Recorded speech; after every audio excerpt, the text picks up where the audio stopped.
안녕하세요. 광주광역시 사회서비스원 정책연구실입니다. 오늘은 광주광역시 비주거시설 거주민에 대해 함께 알아보는 시간을 갖겠습니다. 비주거시설 거주민은 누구를 말하는 건가요? 비주거시설 거주민이란 말 그대로 주거를 목적으로 만들어지지 않은 공간에서 생활하는 사람을 의미합니다. 대표적으로 모텔이나 여인숙, 쪽방 등에서 거주하는 사람을 말합니다. 비주거시설 거주민과 쪽방 거주민은 어떻게 다른 건가요? 쪽방이란 쪼개어 나눈 방이라는 의미입니다. 주로 서울 돈이동, 동자동, 창신동 등 서울을 중심으로 오래된 쪽방 건물들이 집중적으로 분포되어 있습니다. 하지만 광주에는 쪼개어 나눈 방보다는 모텔, 여인숙, 고시원 등 전통적인 의미에서 보면 주거시설이 아닌 곳에서 거주하는 형태가 대부분입니다. 기존의 쪽방에서 생활하시는 분들과 생활 모습은 비슷하지만 거주 공간의 형태가 다르기 때문에 광주광역시에서는 비주거시설 거주민이라 칭하고 있습니다. 광주광역시에는 비주거시설 거주민이 몇 명이나 있나요? 광주광역시에는 약 900명 이상의 비주거시설 거주민이 있는 것으로 예상됩니다. 저희 광주사회서비스원에서 2024년 비주거시설 거주민 실태조사를 실시하였는데 총 936명의 비주거시설 거주민 관련 데이터를 확보하였습니다. 이는 단순한 숫자를 넘어 주거 사각지대에 있는 시민들의 존재를 수치로 확인할 수 있었다는 점에서 큰 의미가 있습니다. 광주광역시 비주거시설 거주민은 어떻게 생활하고 있나요? 광주사회서비스원에서는 비주거시설 거주민의 실태 파악을 위해 2024년 실태조사를 진행하였습니다. 실태조사에는 광주광역시 5개 자치구에 거주하는 비주거시설 거주민 584명이 참여하였습니다. 조사 내용은 경제활동, 주거 및 식생활, 건강 및 의료, 사회적 관계, 심리정서 상태 등 전반적인 생활 실태와 복지 욕구를 파악하는 것이었습니다. 조사에 참여한 비주거시설 거주민의 일반적 현황을 살펴보겠습니다. 북구 거주민이 50.7%로 가장 많았고 다음은 동구 거주민이 31.3%였습니다.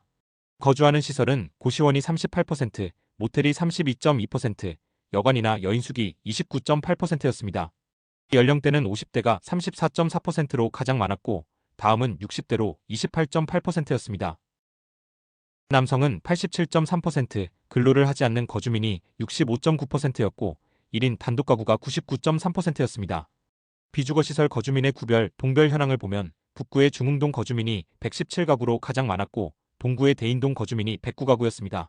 비주거시설 거주민을 대상으로 지난 1년 동안 이용한 복지 서비스를 조사하였는데 물품 지원이 30%로 가장 많았고 다음은 식사 배달 서비스가 23.1%로 두 번째로 높게 나타났습니다. 광주광역시 비주거시설 거주민에게는 어떤 지원이 필요할까요? 비주거시설 거주민에게 가장 필요한 것은 거주민의 주거권을 보장하는 것입니다. 주거권 보장 방법은 크게 두 가지가 있는데 주거 상향과 주거 환경 개선입니다. 주거 상향 지원이란 임대 아파트나 임대주택과 같이 죽어가는 공간으로 주거지를 옮기도록 지원하는 것입니다. 한편 비주거시설의 주거 환경은 매우 열악합니다. 시설 내 곰팡이가 많고 환기도 잘 안되며 안전도 매우 취약한 경우가 많습니다. 거주지를 옮기는 것이 어려운 분들을 위해 도배나 장판을 교체하는 등 소규모 환경 개선 작업 역시 꼭 필요합니다. 광주광역시는 비주거시설 거주민에게 어떤 지원을 하고 있나요? 현재 광주다시서기 종합지원센터에서는 동구 쪽빛 상담소를 개소하여 동구 지역 비주거시설 거주민을 지원하고 있습니다. 주거상향 지원, 후원물품 전달이나 안부 확인뿐만 아니라 비주거시설 거주민의 사회적 관계 회복과 일상생활 회복을 지원하는 다양한 프로그램을 운영하고 있습니다. 하지만 저희 조사 결과에 따르면 동구보다 북구에 거주하는 비주거시설 거주민이 더 많은 것으로 나타나 북구 지역 비주거시설 거주민 지원 전담 조직이 운영되어야 할 것으로 보입니다.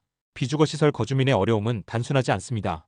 열악한 주거환경, 건강상의 문제, 노동을 하기 어려운 상황 등 복합적인 문제를 가지고 있습니다. 이러한 문제 해결을 위해서는 지역 내 유관기관과의 네트워크 형성을 통한 사례관리 시스템 구축이 필요합니다. 사회복지시설, 지자체, 주거지원기관, 건강상담 관련 기관, 일자리 관련 기관 등이 함께 협력하여 비주거시설 거주민의 개개인의 상황에 맞춘 적절한 대응 체계를 마련해야 합니다.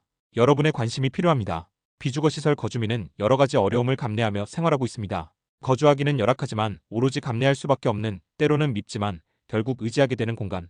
쪽방촌을 탈출하여 더욱 잘 살아보고 싶지만 막상 다른 곳으로 갈 수도 없는 현실.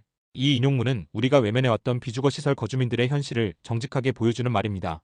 여러분의 관심과 지원이 비주거시설 거주민의 삶의 질을 높이는 데 큰 도움이 될 것입니다. 감사합니다.